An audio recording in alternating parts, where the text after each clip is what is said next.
So what's up mga lods? Kung napapansin nyo, meron tayong malaking box dito, orange na box, merong brand name. So in-order ko to sa Lazada nung August 19, tapos dumating siya agad nung August 21. So sobrang bilis, kaya kudos sa EVO or EVO Philippines kung ano mang basa doon. So we're going to unbox this today, tapos initial review na din kung anong klaseng helmet to, kung maganda ba siya. So tara, unbox na natin.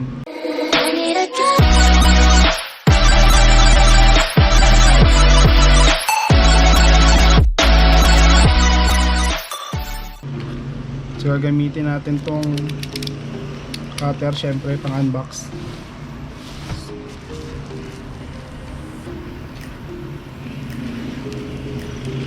So mapapansin nyo, punong-puno siya ng bubble wrap, which is good kasi protected yung box natin, yung laman ng package, protected siya.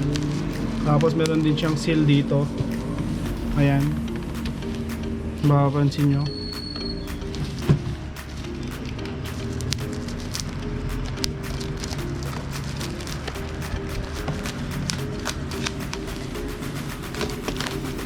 Mga mahilig maglaro ng bubble wrap dyan, baka gusto nyo.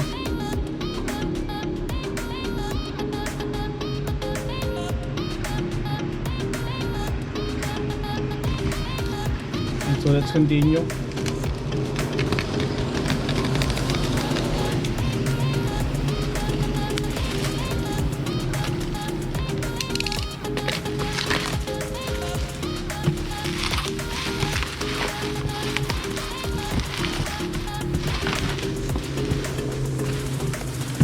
So ito na yung box niya.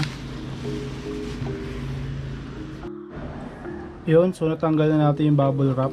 So pare-pares lang naman siya all sides, maliban dito sa side na to, which is nandito yung description ng ating biniling helmet. So the model is GSX 3000, color description matte black, size large. Tapos ito lang yung mga instructions kung paano mo siya isusuot. Kaya buksan na natin yung loob para makita natin kung anong meron sa box.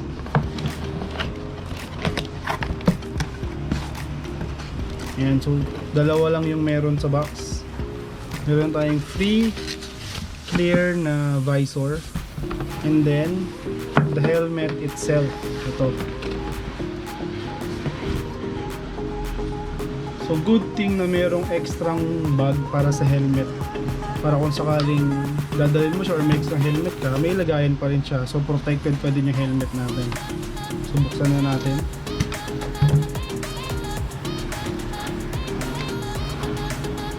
Ayan. So ganito po yung itsura niya. Side view, back, side ulit, top, and then yung loob. Yan. So ito yung nasa loob ng box, helmet, and then yung clear visor natin. Yan, so impressions. Nakahawak na din naman ako ng iba't ibang klase ng helmet.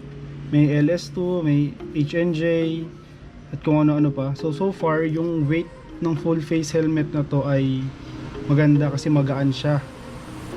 Hindi katulad ng ibang helmet na mabigat. Kasi kapag mabigat yung helmet natin, mga lods, may tendency na sumakit yung leg natin kasi nga mabigat siya.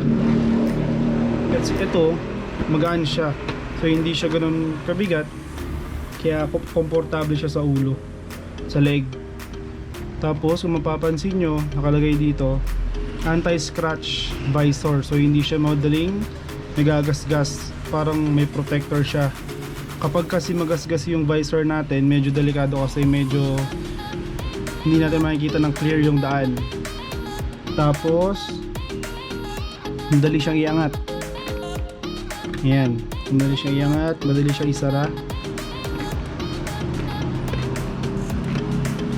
Tapos ito yung pang-access natin sa second visor niya, itong red na to. Ayan, taas natin.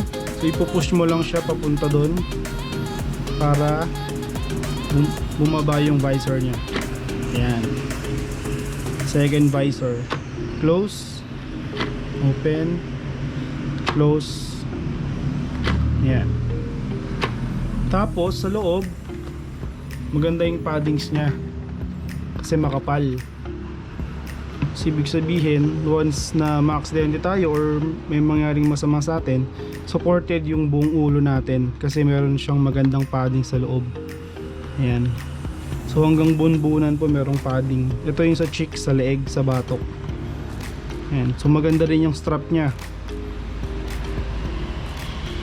Hindi siya yung parang cheap lang na strap. Ayan. Pag i-access po natin yung strap, nakita nyo itong tela na red, pull nyo lang yan sa bahila. Ganun lang po. Tapos balik nyo na ulit. Ayan. So yan po yung mismong helmet natin. Magaan, maganda. So by the way ulit, ulitin ko lang. So nabili ko po ito sa flagship store sa Lazada ng EVO Philippines. Lagay ko na lang yung link sa description para makita nyo. Pero sobrang tsambahan lang kasi nung nakita ko to nung 19, meron siyang 5 stock. Kasi sobrang hirap maghanap ng seller ng EVO. Kaya nung nakita ko siya, in-add to cart ko na agad. Tapos pagbalik ko, ubos na. Kaya swerte lang. So ito po ay 3,400 plus yung shipping fee na 82 pesos. So hindi ka nalugi. Sa iba kasi, pag bumili ka sa ibang seller, same price, pero ang mahal yung shipping. Yun yung nagpapamahal. So at least dito nakatipid tayo ng shipping. Sobrang bilis pa dumating. 3 days lang nandito na. Yan, so set aside muna natin. Tignan natin yung clear na visor. Yan, so ito po yung clear na visor. So syempre ganun din, anti-scratch din siya. Tapos matibay siya, durable. Hindi siya mabilis mabali. Hindi siya mabilis mabasag. Kaya good din. Yan. So ito po yung unboxing and initial review ng ating helmet. So i-test natin to sa mga susunod na araw kung kamusta siya sa daan. Tapos kung ano pa yung mga mapapansin natin sa helmet na to, syempre sasabihin natin sa channel nito. Actually, yung unang binili kong helmet ay EVO din, pero half face lang siya. Ipapakita ko yun sa ibang video ko sa MotoVlog setup kasi yun yung ginagamit ko before. Pero since meron na akong full face, ito na yung gagamitin natin. At saka ni-require na ng IATF na mag full face daw para iwas COVID. Kaya binili ko na rin siya. Ayan, so bagay na bagay po ito sa motor ko kasi yung motor ko ay matte black din. Kaya matte black din yung binili kong helmet. Ayan. So that's it for today guys. I hope na nag-enjoy kayo sa unboxing natin. Doon sa mga hindi po familiar sa helmet na to, sana nagkaroon kayo ng idea kung anong klaseng helmet to. Sana nakatulong ako kung sakaling naghahanap kayo ng helmet. Ayan, so sobrang ganda niya. Magaan, matibay. Feeling ko masarap to sa ulo kasi yung half face niya masarap sa ulo eh. Hindi siya mahirap suotin. Yung ibang helmet kasi na na-try ko mahirap suotin. Tapos yung pisngi mo, alam mo yung pisngi mong sobrang ipit na ipit. Ito hindi masyado. Pero syempre depende sa size nyo. Ako kasi large. Kaya mga Lods, don't forget to like, to share, and subscribe. And hit that notification bell para mapanood nyo yung next video ko about dito sa helmet na to. Tell me pretty lies, look me in the face. Tell me that you